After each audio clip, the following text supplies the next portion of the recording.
நாளை ஆடி செவ்வாய். திருமணத்தடை நீங்க ஔவையார் வழிபாடு. பக்திக்கு உகந்த ஆடி மாதம் தொடங்கியுள்ள நிலையில் கோவில்களில் தினந்தோறும் சிறப்பு பூஜைகள், அபிஷேக ஆராதனைகள் நடைபெறுகின்றன. குறிப்பாக ஆடி வெள்ளி, ஆடி செவ்வாய்க்கிழமைகள் அம்மன் வழிபாட்டிற்கு ஏற்ற நாட்களாகும். ஆடி மாத செவ்வாய்க்கிழமைகளில் வீடு மற்றும் கோவில்களில் அம்மன் வழிபாடு நடைபெறுவது போல் சில பகுதிகளில் பெண்கள் ஒன்று சேர்ந்து ஔவையார் விரதம் மேற்கொள்வார்கள். குறிப்பாக தமிழகத்தின் தென் மாவட்டங்களில் இந்த வழிபாடு நடைபெறுகிறது.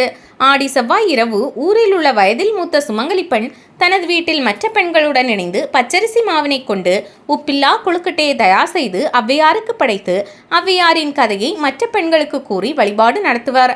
இவ்வழிபாட்டில் ஆண்கள் மற்றும் ஆண் குழந்தைகளுக்கு அனுமதி கிடையாது. மேலும் பிரசாத கொழுக்கட்டைகளை பெண்கள் மற்றும் பெண் குழந்தைகள் மட்டுமே உண்பர். ஆண்களுக்கு கொடுக்கக்கூடாது. இரவு நேரத்தில்தான் இந்த நோன்பு கடைபிடிக்கப்படும். இவ்விரதத்தினை மேற்கொள்வதால் வளமையான வாழ்வும் நீண்ட ஆயுளும் மாங்கல்ய பலனும் கிடைப்பதாக நம்பிக்கை. ஆடி செவ்வாயில் விரதமிருந்து ஔவையாரை வழிபட்டால் திருமணமாகாத பெண்களுக்கு நல்ல இடத்தில் திருமணம் நடைபெறும் என்பது நம்பிக்கை. திருமண தடை, தோஷம் நீங்கவும், குழந்தை பேறு கிடைக்கவும் கன்னியாகுமரி மாவட்டத்தில் உள்ள ஔவையார் அம்மன் கோவிலில் விதவிதமான கொழுக்கட்டைகளை படைத்து வழிபடுவது வழக்கம். இந்த ஆண்டு ஆடி மாதத்தின் முதல் செவ்வாய்க்கிழமை 22/7/2025 நாளை வருகிறது. ஔவையார் விரத வழிபாட்டை தொடர்ந்து 3 செவ்வாய்க்கிழமைகளில் செய்யலாம். ஆடி மாதம் விரதம் இருக்க முடியாதவர்கள் தை மற்றும் மாசியில் விரதம் இருக்கலாம்.